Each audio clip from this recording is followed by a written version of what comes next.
Genesis chapter 7. Then the Lord said to Noah, "Come into the ark, you and all your household, because I have seen that you are righteous before me in this generation.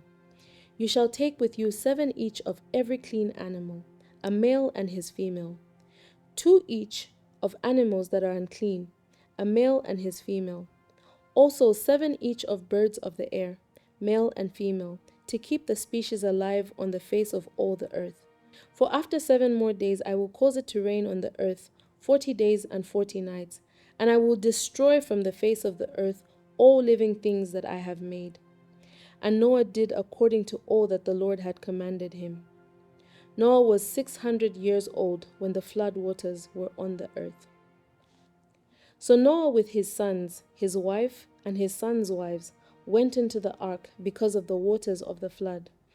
Of clean animals, of animals that are unclean, of birds, and of everything that creeps on the earth.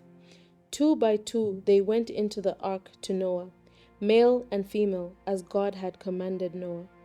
And it came to pass after 7 days that the waters of the flood were on the earth. In the 600th year of Noah's life, in the 2nd month, the 17th day of the month, on that day, all the fountains of the great deep were broken up, and the windows of heaven were opened, and the rain was on the earth 40 days and 40 nights. On the very same day, Noah and Noah's sons, Shem, Ham, and Japheth, and Noah's wife and the 3 wives of his sons with them, entered the ark. They had every beast after its kind, all cattle after their kind, every creeping thing that creeps on the earth after its kind, and every bird after its kind, every bird of every sort. And they went into the ark to Noah, 2 by 2, all the flesh in which is the breath of life. So those that entered, male and female of all flesh, went in as God had commanded him, and the Lord shut him in. Now the flood was on the earth 40 days. The waters increased and lifted up the ark, and it rose high above the earth. The waters prevailed and greatly increased on the earth, and the ark moved about on the surface of the waters. And the waters prevailed exceedingly on the earth, and all the high hills under the whole earth were covered. The waters prevailed 15 cubits upwards, and the mountains were covered. And all flesh died that moved on the earth, birds and cattle, beasts and every creeping thing that creeps on the earth, and every man. All in whose nostrils was the breath of the Spirit of life, all that was on the dry land, died. So he destroyed all living things which were on the face of the ground, both man and cattle, creeping thing and bird of the air. They were destroyed from the earth. Only Noah and those who were with him in the ark remained alive. And the waters prevailed on the earth 150 days. Chapter 8. Then God remembered Noah and every living thing and all the animals that were with him in the ark. And God made a wind to pass over the earth, and the waters subsided. The fountains of the deep and the windows of heaven were also stopped, and the rain from heaven was restrained, and the waters receded continually from the earth. At the end of the 150 days, the waters decreased. Then the ark rested in the 7th month, the 17th day of the month, on the mountains of Ararat. And the waters decreased continually until the 10th month. In the 10th month, on the 1st day of the month, the tops of the mountain were seen.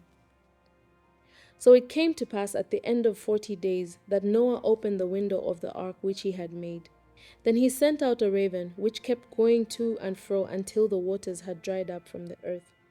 He also sent out from himself a dove, to see if the waters had receded from the face of the ground. But the dove found no resting place for the sole of her foot, and she returned into the ark to him, for the waters were on the face of the whole earth. So he put out his hand and took her, and drew her into the ark to himself. And he waited yet another 7 days, and again he sent the dove out from the ark. Then the dove came to him in the evening, and behold, a freshly plucked olive leaf was in her mouth. And Noah knew that the waters had receded from the earth. So he waited yet another 7 days, and sent out the dove, which did not return again to him any more. And it came to pass in the 601st year, in the 1st month, the first day of the month, that the waters were dried up from the earth. And Noah removed the covering of the ark and looked, and indeed the surface of the ground was dry. And in the second month, on the 27th day of the month, the earth was dried. Then God spoke to Noah, saying, Go out of the ark, you and your wife, and your sons and your sons' wives with you. Bring with you every living thing of all flesh that is with you, birds and cattle, every creeping thing that creeps on the earth, so that they may abound on the earth, and be fruitful and multiply on the earth. So Noah went out, and his sons and his wife and his sons' wives with him. Every animal, every creeping thing, every bird, and whatever creeps on the earth, according to their families, went out of the ark.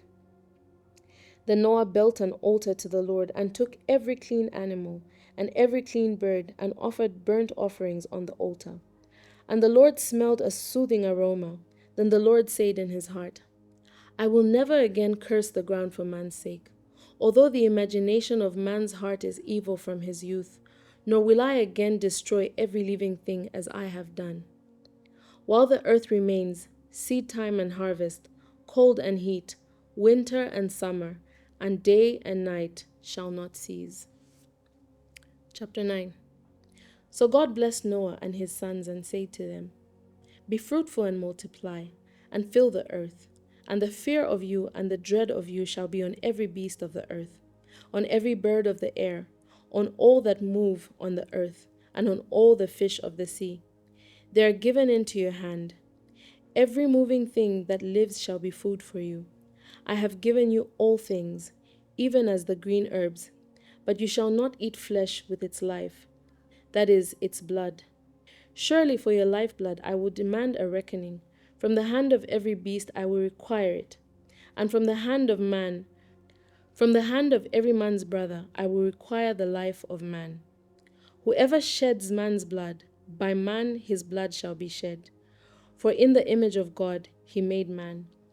And as for you, be fruitful and multiply. Bring forth abundantly in the earth and multiply in it. Then God spoke to Noah and to his sons with him, saying, And as for me, behold, I establish my covenant with you and with your descendants after you, and with every living creature that is with you, the birds, the cattle, and every beast of the earth with you, of all that go out of the ark, every beast of the earth. Thus I establish my covenant with you. Never again shall all flesh be cut off by the waters of the flood. Never again shall there be a flood to destroy the earth. And God said, This is the sign of the covenant which I make between me and you, and every living creature that is with you, for perpetual generations. I set my rainbow in the cloud, and it shall be for the sign of the covenant between me and the earth. It shall be when I bring a cloud over the earth, that the rainbow shall be seen in the cloud. And I will remember my covenant which is between me and you and every living creature of all flesh. The waters shall never again become a flood to destroy all flesh. The rainbow shall be in the cloud, and I will look unto it to remember the everlasting covenant between God and every living creature of all flesh that is on the earth.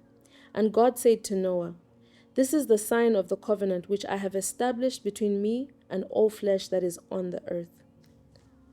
Now the sons of Noah who went out of the ark were Shem, Ham, and Japheth. And Ham was the father of Canaan. These three were the sons of Noah, and from these the whole earth was populated. And Noah began to be a farmer, and he planted a vineyard.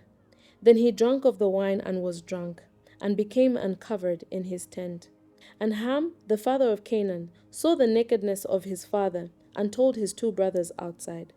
But Shem and Japheth took a garment, laid it on both their shoulders, and went backward and covered the nakedness of their father.